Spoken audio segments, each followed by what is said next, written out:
membangun manusia roh. Yuk kita baca dulu ayatnya bersama-sama ya, di dalam Mazmur 51 ayat 12. Jadikanlah hatiku tahir ya Allah, dan perbaharuilah batinku dengan roh yang teguh. Katakan amin. Amin. Haleluya. Membangun manusia roh itu suatu proses memperbaharui batiniah dari hari ke hari.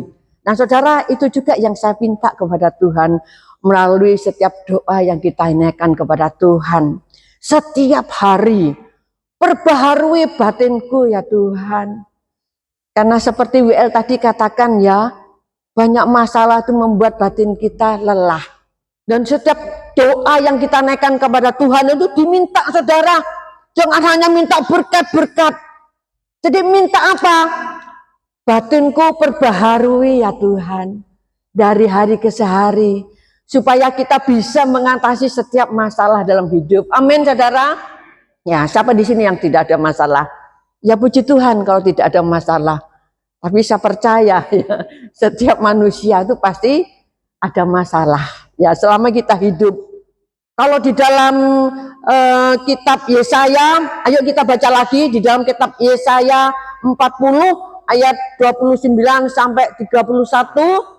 Dia memberi kekuatan kepada yang lelah dan menambah semangat kepada yang tiada berdaya. Orang-orang muda menjadi lelah dan lesu, dan teruna-teruna jatuh tersandung. Tetapi orang-orang yang menanti-nantikan Tuhan mendapat kekuatan baru.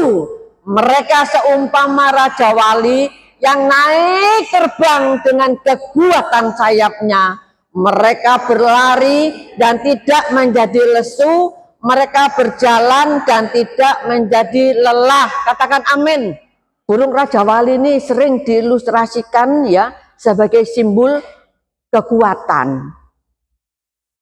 Dan pemangsa yang sangat tangguh dan memiliki mata yang tajam, penglihatan yang tajam ini sehingga mampu terbang menembus badai. Nah saudara, berbeda dengan burung-burung yang lain. Kalau burung-burung yang lain yang pada umumnya itu kalau ada badai dia bersembunyi. Tetapi beda dengan Raja Wali. Kalau Raja Wali justru ada badai, dia semakin naik terbang tinggi. Nah, kekuatan-kekuatan seperti itulah ya yang kita butuhkan hari-hari ini supaya kita bisa melewati setiap masalah permasalahan yang kita hadapi. Amin saudaraku. Nah, banyak orang yang fisiknya itu terlihat kuat ya, penampilan dari luar seperti baik-baik saja ya, tetapi batinnya lelah. Saudara yang dikasih Tuhan, membangun manusia roh itu lebih penting dari jasmani. Saya bukan berarti jasmani itu enggak penting ya, penting juga. Tetapi lebih penting itu manusia roh yang perlu kita bangun. Karena apa? Yang jasmani itu sementara. Tetapi yang roh ini yang tidak kelihatan ini kekal. Amin saudara. Manusia terdiri dari 3, yaitu tubuh, jiwa, dan roh. Ya, melalui tubuh kita bisa melihat, mendengar, meraba, mengecap. Ya, itu melalui tubuh. Kalau di jiwa itu ada pikiran, ada perasaan, ada kehendak. Lalu roh yang ada di dalam kita itu milik Allah. Jadi kalau kita waktunya sudah habis di bumi ini, makanya roh itu kembali kepada yang mengaruniakan. Roh yang di dalam itu yang dapat berhubungan dengan Allah. Karena Allah yang mengaruniakan roh, sehingga kita bisa menjadi manusia yang hidup. Saudara, supaya kita memiliki roh yang kuat di dalam Tuhan, itu kita memang harus membangunnya. Memang kita harus membangun Nah, oleh sebab itu ada dua hal yang bisa kita lakukan, saudara, untuk membangun manusia roh. Yaitu yang pertama, kita harus hidup di dalam firman Tuhan. Karena firman Tuhan itu adalah makanan rohani kita. Kalau kita baca di dalam Matius 4 ayat yang keempat, yuk kita baca lagi ayatnya. Tetapi Yesus menjawab, ada tertulis, manusia hidup bukan dari roti saja, tetapi dari setiap firman yang keluar dari mulut Allah. Saudara, kebutuhan rohani ini sama seperti kebutuhan jasmani. Ya, saudara, kalau lapar, ya, tidak usah nunggu-nunggu, langsung saudara akan mengisinya makanan untuk jasmani tubuh kita, ya kan? Jadi kebutuhan rohani itu sama seperti kebutuhan jasmani. Kita harus beri makan. Bagaimana dengan roh kita? Kalau kita nggak diisi juga roh kita, maka roh kita itu akan kering kerontang loh, saudara. Ya, sehingga bawaannya itu apa ya, bersungut-sungut aja gitu ya, kecewa saja itu bawaannya. Orang yang rohaninya kering kerontang, bawaannya kudu sedih aja gitu ya. Nah, saudara, karena itu kita harus apa? Kita harus menguatkan manusia roh kita dengan membaca firman Tuhan dan merenungkannya siang dan malam. Kita harus konsisten membangun manusia roh itu, saudara. Merenungkan firman, membaca firman, merenungkannya itu harus menjadi apa ya? Bagian, menjadi kebutuhan di dalam hidup kita sehari-hari. Dan selain membaca dan merenungkan firman Tuhan, kita juga harus memperkatakan firman Tuhan seperti yang dikatakan di dalam Yosua tadi, ya. Kita memperkatakan firman Tuhan. Jadi setelah kita membaca firman Tuhan, ya, kita ingat, dan sewaktu-waktu kita membutuhkan, kita harus memakai perkataan firman Tuhan itu. Perkatakan firman Tuhan apabila saatnya kita membutuhkan. Kita mengusir kuasa-kuasa si jahat. Dalam nama Tuhan Yesus, engkau harus pergi dan keluar. Kita perkatakan firman Tuhan. Dan juga seperti yang diungkapkan oleh Rasul Paulus, ya, segala perkara dapat kutanggung di dalam Dia yang memberikan kekuatan kepadaku. Amin, saudara. Kita itu melakukannya, perkatakan firman Tuhan.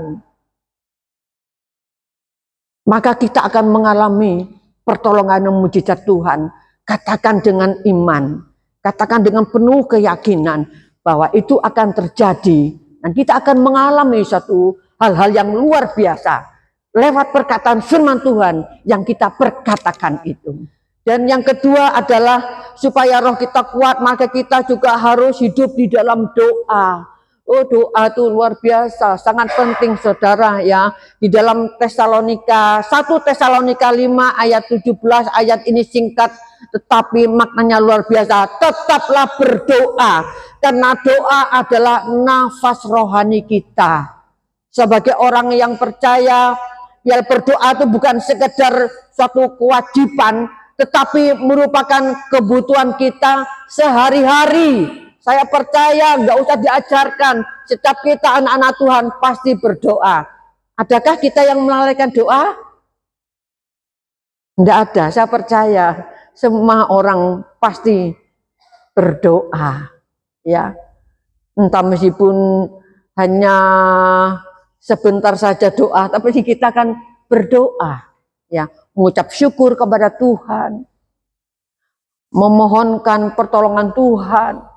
Kita kan berdoa terus, merupakan satu kebutuhan kita sehari-hari. Manusia roh yang kuat itu mampu mengendalikan emosi, mampu mengendalikan jiwa dan keinginan daging. Dan tanpa manusia roh yang kuat, manusia itu cenderung hidup menuruti keinginan daging. Oleh sebab itu, manusia roh ini yang harus kuat. Jadi orang yang jiwanya dikuasai oleh roh akan memunculkan buah-buah roh.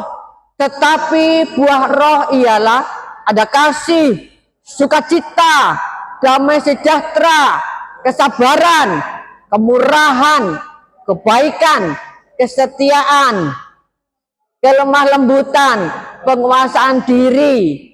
Tidak ada hukum yang menentang hal-hal itu. Amin, saudara.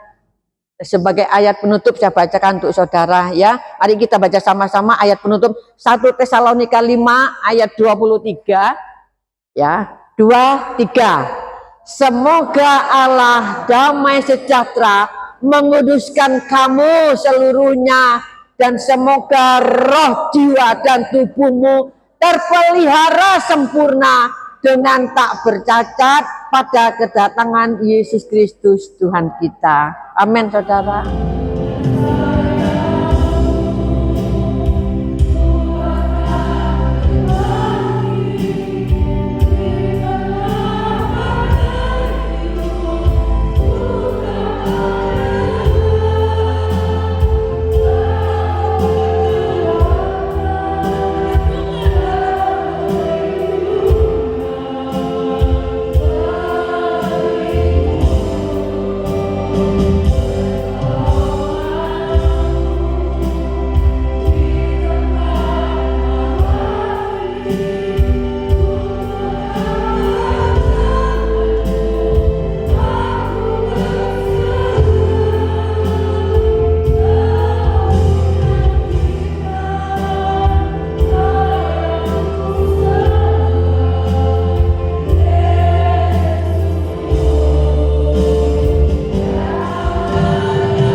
Di dalam nama Tuhan Yesus yang percaya boleh katakan.